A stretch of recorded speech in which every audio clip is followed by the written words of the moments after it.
여러분 안녕하십니까? 문재인 주사파 정권이 임명한 김명수 대법원장을 변호사들이 발칵 뒤집어 엎었습니다. 문재인에 의해 임명된 김명수의 6년간의 행적에서 가장 경악스러운 것은 이것이다 라며 변호사들이 김명수를 왜 박살을 냈겠습니까? 그만큼 김명수의 대법원이 얼마나 좌편향되었었습니까? 떠나는 이 마당에 변호사들의 그 쓴소리의 핵심은 바로 대한민국 김명수에 의해 대법원이 좌편향으로 기울어져도 너무 기울어졌다라는 것이 핵심이며, 또한 가장 충격적인 것은 문재인 친구인 송철호 재판을 무려 3년 이상을 끌었다라는 것이 가장 경악스러운 사건이었다라고 질타를 하고 있습니다. 정성산 TV 좋아요, 구독, 알림은 큰 힘이 되겠습니다. 지금 법조계가 김명수 대법원장을 향한 쓴소리를 쏟아내고 있습니다. 지난 2017년 9월 25일 임기를 시작한 그가 약 6년 만에 대한민국의 위전 서열 3위인 대법원장 자리에서 내려오게 되는 이 마당에 법조계, 특히나 유명 변호사들이 김명수 대법원장을 향한 작심성토에 나선 것입니다.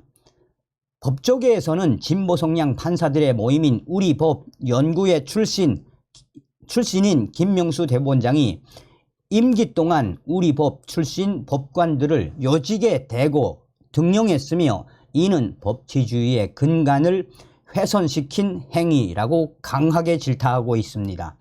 전문가들은 특히 우리법연구회 출신 김미리 부장판사가 담당했던 문재인의 친구 송철호 울산시장 사건이 3년 이상 공존한 것을 대표적인 불공정 재판 사례라고 가장 충격적이며 경악스러운 사건이었다라고 지적하고 있습니다.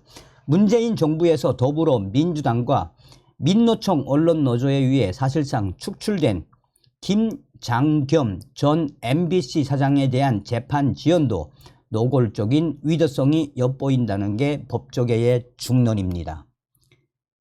김명수 대법원장은 이른바 사법농단 사건으로 사법부의 권위가 추락한 상황에서 임기를 시작했습니다. 임기 초 그를 보며 많은 국민들이 사법부 신뢰 회복에 대한 기대가 상당히 컸습니다.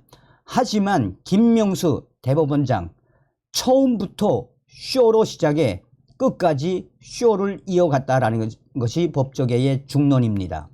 그는 알박기 인사, 코드 인사 등 그의 편법한 인사관을 보며 대다수의 법조인들과 국민들은 김명수의 민낯을 보게 됐다라고 성토하고 있습니다.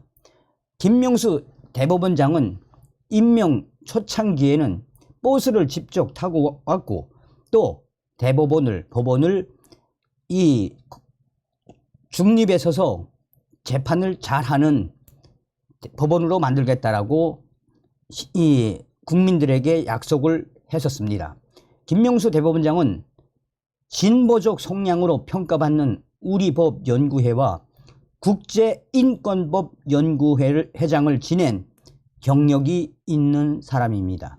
조국 전 법무부 장관 일가의 비리 사건을 맡은 중앙지법 형사 합의 21-1부의 김미리 부장판사도 우리법연구회 출신이었습니다.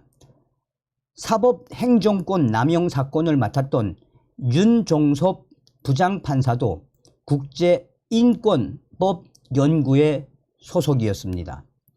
김명수 대법원장이 임기 중 도입해 중점적으로 추진해온 법원장 후보 추천제에 대해 판사 대표 회의체인 전국법관대표회의가 공식적으로 개선을 요구하기도 했습니다. 구체적으로 이 회의에 참석한 모 판사는 김명수 대법원장이 임기 만료를 앞두고 법원장 자리에 자신이 임명한 수석 부장 판사들을 알박기 하듯 앉히려고 한다라고 꼬집기까지 했습니다. 김소연 변호사는 재판에서는 사건 배당이 어떤 법관에게 될지가 정말 중요합니다. 판사의 성향에 따라 보수적인 판단을 하는지 진보적인 판단을 하는지 확연히 드러나기 때문이라며, 이런 측면에서 주요 정치적 사건에 있어서 김명수 대법원장이 알게 모르게 사건 배당을 어떤 판사에게 할지 힘을 썼을 것이라고 말했습니다. 김서종 변호사는 판사라는 직업은 공무원 중에서도 고도의 정치적 중립이 요구되는 자리이다라며, 판결이라는 것이 한 사람의 인생을 좌지우지할 정도로 매우 중요한 것인데 이를 결정하는 사람이 바로 판사이기 때문이라며, 그렇기에 무엇에도 치우치지 않고 공정하고 객관적인 판단을 할 수 있는 자질이 무엇보다 필요하다라고 강조했습니다. 그러면서 김서종 변호사는 대법원장이 정치적 성향을 우회적으로 드러내는 우리법연구회라는 모임 소속이었다는 것 자체가 가장 큰 문제이며 충격적인 인사였다라고 강조하고 있습니다.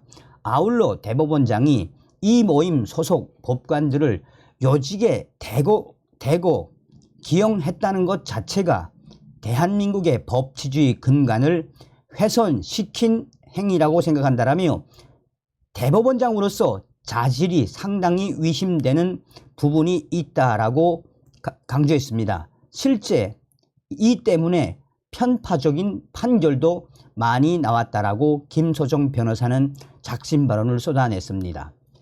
조상규 변호사는 김명수 대법원장의 우리법 연구회 출신 김미리 부장판사는 문재인 전 대통령의 친구인 송철호 울산시장 사건을 3년 이상이나 끌었으며 1년 3개월 동안은 재판을 아예 한 차례도 열지 않았다라고 성토했습니다. 그러면서 김명수 대법원장이 최강욱 전 위원 사건을 상고심을 담당한 재판부 역시 1년을 끌게 만든 장본인은 김명수 대법원장이다라고 꼬집고 있습니다.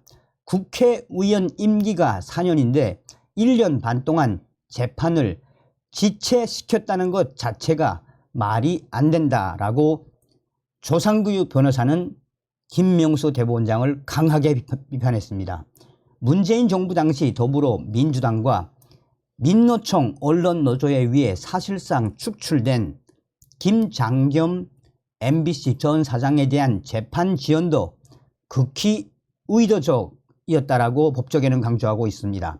김장겸 전 사장은 2020년 8월 부당 노동행위로 징역 8개월에 집행유예 2년 선고를 받고 대법원에 상고했는데 상고심 재판이 3년 넘게 현재 대법원에 계류 중이라고 법조계는 강하게 김명수 대법원장과 대법원을 질타하고 있습니다.